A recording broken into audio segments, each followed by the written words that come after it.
Welcome to சமையல் with சசிமி. இன்னைக்கு நம்ம சப்ஸ்கிரைபர் பிரசாத் வந்து எக் கிரேவி கேட்டிருந்தாங்க. அதுக்கான ரெசிபி தான் பார்க்குறோம். எண்ணெய் ஊற்றிட்டு சோம்பு போட்டு வெங்காயம் சாப் பண்ண வெங்காயம் போட்டுருக்கேன். இது நல்லா வதங்கட்டும். அதுக்காக தேவையான மஞ்சள் தூளும் உப்பும் போட்டுக்கலாம். உப்பு போட்டுக்கலாம்.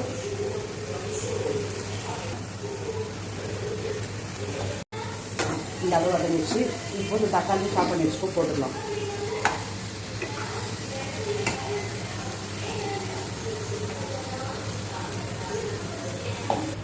கரம் மசாலா,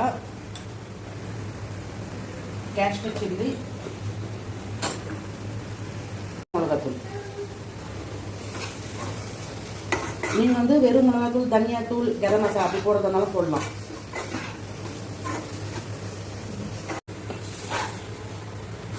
பச்சை வாசம் வச்சு இப்போ தண்ணி ஊற்றிருக்கேன். இப்போ கொஞ்சம் நல்லா தண்ணியாக வச்சுக்கலாம். முட்டை உடச்சி ஊற்றணும், திக்காயிடும் இல்லைங்களா? அதனால் கொஞ்சம் நல்லா தண்ணியாக வச்சுக்கலாம்.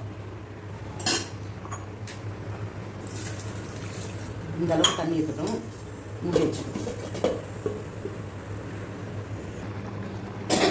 தேங்காய் நிறைய போடக்கூடாது, கொஞ்சமாக தேங்காய் போடணும். 4-5 முந்திரி, சோம்பு இப்போ இதை அரைச்சி ஊற்றணும்.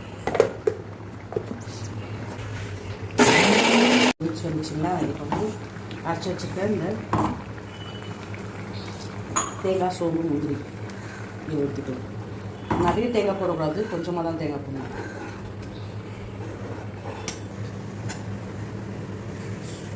இது நல்லா கொதிச்சு வச்சு இப்போ முட்டையை உடச்சி ஊற்றலாம். ஒரு முட்டையாக உடச்சி இந்த மாதிரி கிணத்துல ஊற்றி ஊற்றணும்.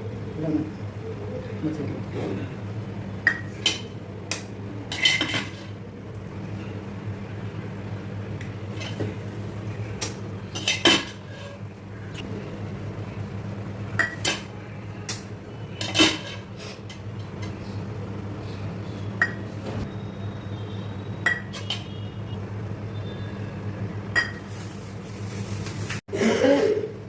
ஒரு முட்டையும் ஜாயின் ஆகக்கூடாது, தனித்தனியாக ஊற்றிக்கணும். இப்போ மூடி வச்சுக்கலாம். கலக்க ஒரு 10 நிமிஷம் இருக்கட்டும், அதுக்கப்புறம் பார்க்கலாம்.